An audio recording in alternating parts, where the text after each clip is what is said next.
नमस्कार दोस्तों, मेरा नाम है सोनू और आप देख रहे हैं डेटा विज स्कूल। आज हम इस वीडियो ट्यूटोरियल में मार्क्स कार्ड को सीखने वाले हैं, क्योंकि आपकी विजुअलाइजेशन या डैशबोर्ड इंफॉर्मेटिव होने के साथ साथ अगर आप उसमें मार्क्स कार्ड में से colour, size, tax, detail, tool tips या शेप का इस्तेमाल करते हैं तो वो इंफॉर्मेटिव होने के साथ साथ अट्रैक्टिव और मीनिंगफुल भी हो जाती है। जिससे होता यह है कि जब आप उसे अपने क्लाइंट या मैनेजमेंट को दिखाते हैं तो वो उसे ईजिली समझ पाते हैं। इसके साथ साथ इस वीडियो में हम ये भी सीखेंगे कि टेबलों में हम डिफ़ॉल्ट कलर को कस्टमाइज कैसे कर सकते हैं, यानी कि हम अपनी मर्जी का कलर अपनी विजुअलाइजेशन या डैशबोर्ड में कैसे लगा सकते हैं। और सबसे आखिर में हम सीखेंगे कि कलर का इस्तेमाल करके आप अपनी विजुअलाइजेशन या डैशबोर्ड में फ़िल्टर कैसे अप्लाई कर सकते हैं। तो चलिए स्टार्ट करते हैं। यहाँ टेबलों में मैंने ग्लोबल सुपर स्टोर के डेटा को कनेक्ट कर लिया है। इस डेटा का लिंक आपको नीचे डिस्क्रिप्शन एरिया में मिल जाएगा, जिसे आप डाउनलोड करके प्रैक्टिस कर सकते हैं। टेबलों में यहाँ पर आपकी मार्क्स कार्ड की विंडो है। मार्क्स कार्ड के अंदर आपका कलर, साइज, टैक्स, डिटेल और टूल टिप के ऑप्शन है, लेकिन आप देखेंगे कि यहाँ पर शेप नहीं है, क्योंकि आपका यहाँ पर ऑटोमेटिक सिलेक्ट है। अगर आप ऑटोमेटिक की जगह पर शेप को सिलेक्ट कर लेंगे तो आपका शेप का ऑप्शन यहाँ पर अपडेट हो जाएगा। कभी कभी ऐसा होता है कि जब आप टेबल को खोलते हैं तो यहाँ पर मार्क्स कार्ड की विंडो ऑटो पॉपुलेट नहीं होती है, तो उस केस में आप इसे वापस कैसे लेके आएंगे। तो अभी के लिए मैं इसको यहाँ से हाइड कर लेता हूँ। अगर हमें इसे अब वापस लाना है तो उसके लिए आपको यहाँ वर्कशीट में जाना होगा। वर्कशीट में आपका शो कार्ड का ऑप्शन है, तो यहाँ पर आपको मार्क्स कार्ड के ऑप्शन को सिलेक्ट कर लेना है। आप जैसे इसको सिलेक्ट करेंगे आपकी मार्क्स कार्ड की विंडो अपडेट हो जाएगी। चलिए अब देखते हैं कि जब हम अपनी विजुअलाइजेशन या डैशबोर्ड में डायमेंशन में से किसी फील्ड को उठाकर कलर्स में रखते हैं तो क्या होता है। तो उसके लिए हम सब कैटेगरी और सेल से एक बार चार्ट बना लेते हैं। सब कैटेगरी को उठाकर आप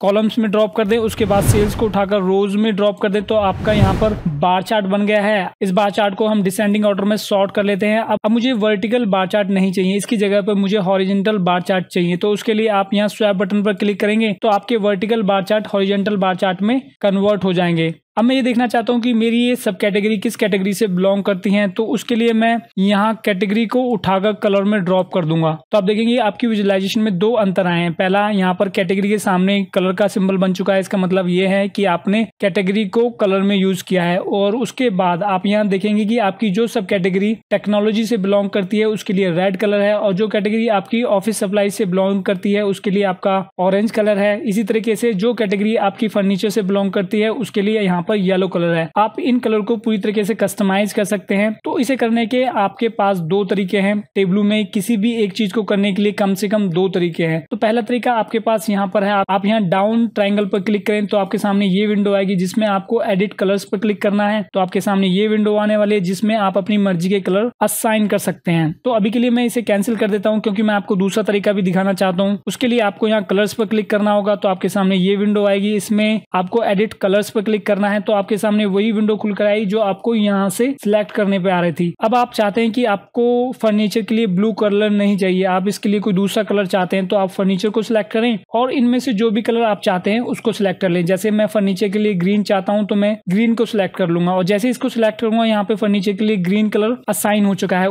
इसी तरीके से मैं ऑफिस सप्लाईज के लिए ऑरेंज कलर ना चाहकर येलो कलर चाहता हूं तो मैं ऑफिस सप्लाईज को सिलेक्ट करूंगा, उसके बाद मैं येलो कलर को सिलेक्ट कर लूंगा। तो मेरी अब ऑफिस सप्लाईज के लिए येलो कलर असाइन हो चुका है। इसी तरीके से आप टेक्नोलॉजी के लिए रेड कलर नहीं चाहते हैं, इसकी जगह पर आप पिंक कलर चाहते हैं, तो आप टेक्नोलॉजी को सिलेक्ट करें और पिंक कलर को सिलेक्ट कर लें। तो आपका पिंक कलर आपकी टेक्नोलॉजी के लिए असाइन हो जाएगा। और उसके बाद आप जैसे ही यहाँ पर अप्लाई बटन पर क्लिक करते हैं तो आपने जो कलर अपनी कैटेगरी के लिए असाइन किए थे वो यहाँ पर अप्लाई हो चुके हैं। अगर आपको इनमें से भी कोई कलर पसंद नहीं है तो यहाँ ऑटोमेटिक पर क्लिक करें तो आपके सामने ये बहुत सारी कलर पैलेट्स आएंगी, जिसमें से आप अपनी मर्जी के कलर ले सकते हैं। जैसे कि अगर आप टेबल 2020 पर क्लिक करें तो इसमें आपके कलर के बहुत सारे ऑप्शन हैं, लेकिन हम इन्हीं कलर को सिलेक्ट करके ओके बटन पर क्लिक कर देते हैं। इसके बाद आप अपने बार चार्ट में बॉर्डर भी अप्लाई कर सकते हैं। तो उसके लिए आपको यहाँ दोबारा कलर में जाना होगा और यहाँ पर बॉर्डर पर अभी नन सिलेक्ट है। आप जैसे इस पर सिलेक्ट करेंगे तो आपके सामने ये कलर पैलेट्स आएगी, जिसमें से आप अपनी मर्जी का कलर अपने बॉर्डर को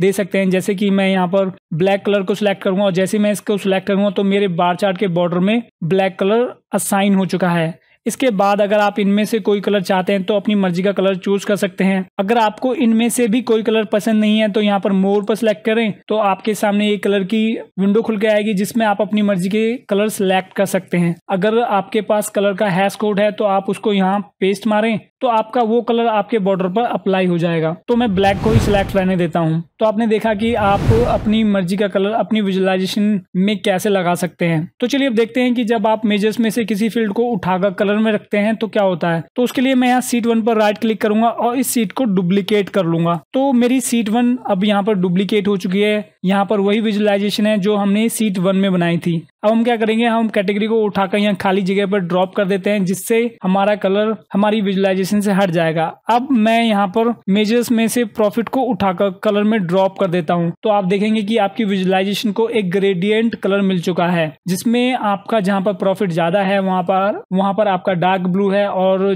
जैसे जैसे आपका प्रॉफिट कम होता जा रहा है आपका डार्क ब्लू लाइट ब्लू होता जा रहा है। इसके बाद आप देखेंगे टेबल्स में आपका टेबल में गोल्डन कलर है। इसका मतलब ये है कि आपको टेबल में नुकसान हुआ है। यहाँ पर आपको -64,000 का नुकसान हुआ है। आप इस कलर ग्रेडियंट को भी पूरी तरीके से कस्टमाइज कर सकते हैं। उसके लिए आपका एक तरीका यहाँ पर है, आप इस डाउन ट्रायंगल पर क्लिक करें और एडिट कलर पर सिलेक्ट कर लें, या फिर आप यहाँ पर कलर पर जैसे ही क्लिक करेंगे तो आपके सामने ये विंडो आने वाली है जिसमें आपको एडिट कलर्स पर सिलेक्ट करना है। तो आपके सामने ये विंडो खुलकर आएगी जिसमें आप अपनी मर्जी का कलर यहाँ पर ले सकते हैं। जैसे कि यहाँ पर ऑटोमेटिक सिलेक्ट है, लेकिन अगर आप इस पर जैसे ही क्लिक करेंगे तो आपके सामने बहुत सारी कलर पैलेट्स हैं जिसमें से आप अपनी मर्जी का कलर ले सकते हैं। जैसे अगर मैं यहाँ पर ग्रीन गोल्ड ले लूं और इसको अप्लाई करके दिखाऊं तो आपने जो ग्रीन गोल्ड कलर यहाँ पर सिलेक्ट किया है वो आपकी विजुअलाइजेशन में अप्लाई हो चुका है।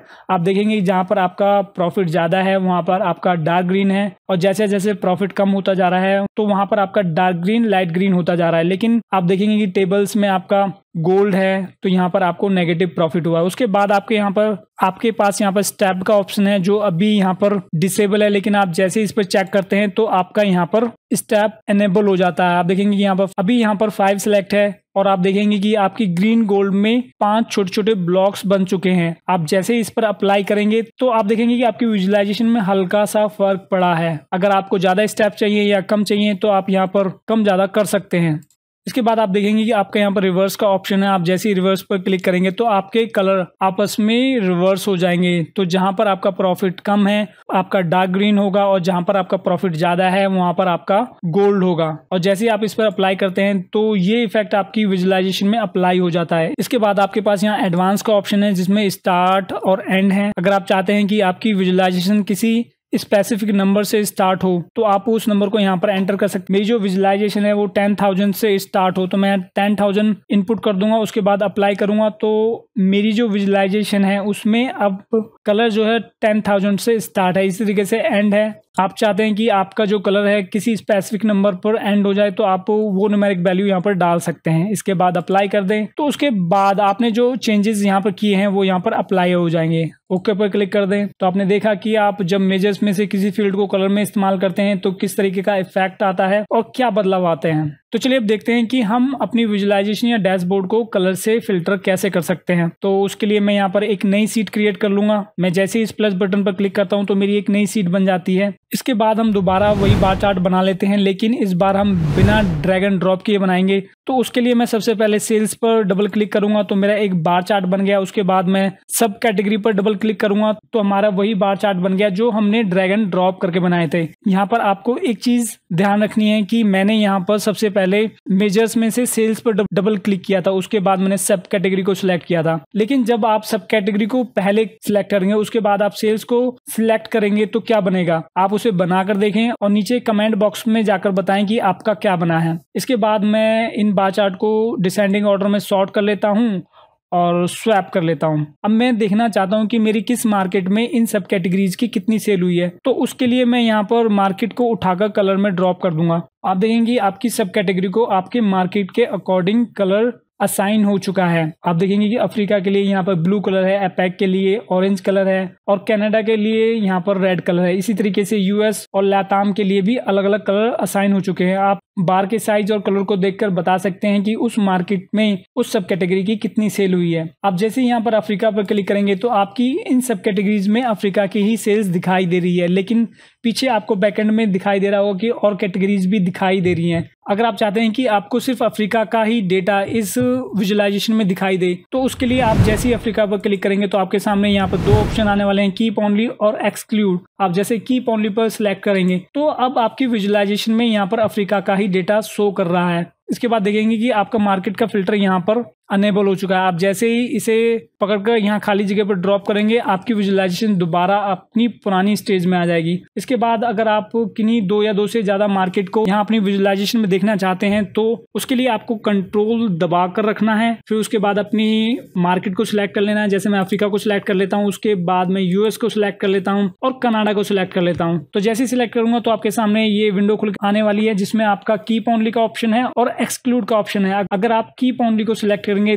तो आपने जो मार्केट सिलेक्ट की है उसी का डेटा यहाँ पर दिखाई देगा, और अगर आप एक्सक्लूड करते हैं तो वो मार्केट जो आपने सिलेक्ट की है उनको छोड़कर बाकी सभी का डेटा आपकी विजुअलाइजेशन में दिखाई देगा। तो मैं कीप ओनली को सिलेक्ट कर लेता हूँ। तो आप देखेंगे आपकी विजुअलाइजेशन में आपकी सिलेक्टेड मार्केट का ही डेटा दिखाई दे रहा है। आपने इस वीडियो में देखा कि जब हम डायमेंशन और मेजर्स में से किसी फील्ड को कलर में रखते हैं तो क्या होता है। उसके बाद आपने सीखा कि आप कलर का इस्तेमाल करके अपनी विजुअलाइजेशन या डैशबोर्ड में फिल्टर कैसे अप्लाई कर सकते हैं, और इसके साथ आपने सीखा कि आप बिना ड्रैग एंड ड्रॉप किए अपनी विजुअलाइजेशन कैसे बना सकते हैं। इस वीडियो के लिए बस इतना ही। अगर आपको वीडियो अच्छी लगी तो वीडियो को लाइक, शेयर और कमेंट करें, और अगर आप इस चैनल पर नए हैं तो प्लीज़ चैनल को सब्सक्राइब करें। मिलते हैं नेक्स्ट वीडियो में, तब तक के लिए गुड बाय।